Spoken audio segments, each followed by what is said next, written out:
Good afternoon to everyone. Recently in Mexico, we're having a huge problem with wastewater contamination, where only 47% of the wastewater collected is treated. And this is due to the lack of economical resources, absence in innovation and technology. But why is it important to address this problem? Well, according to a Mexican NGO, each liter of wastewater contaminates approximately 8 liters of fresh water. So as you can see, this is a big problem. Generally, wastewater is composed of excess of nutrients, heavy metals, and other components, and it could be generated by domestic or industrial use. So how can we break this wall?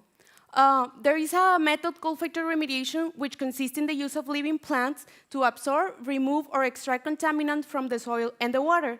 In this case, I'm proposing two types of plants, which are the willow and poplar family, because of their capacity to absorb a large amount of pollutants, their high biomass density, they grow fast and have short rotation time cycles.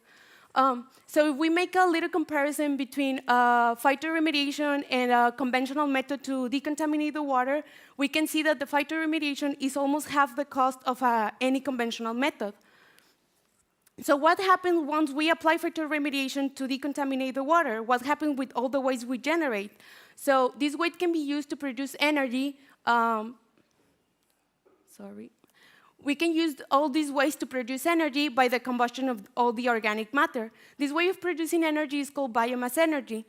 So if we make a comparison between the cost and the carbon dioxide emission between biomass energy and natural gas and hard coal per 1 gigawatt hour of electricity, we can see that the cost, it can be similar, but the carbon dioxide generated in biomass is 78% less than natural gas and 87% less than hard coal. So this is a method to decontaminate the water with low cost for developing countries, but it can have an added value to all the energy production.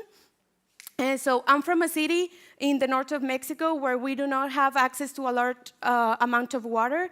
So this method can help to mitigate this problem. Maybe it's not the total solution, but it can mitigate it. And finally, this is addressed to Mexico, but it could be addressed to any other country who is in the same position. Thank you. Question?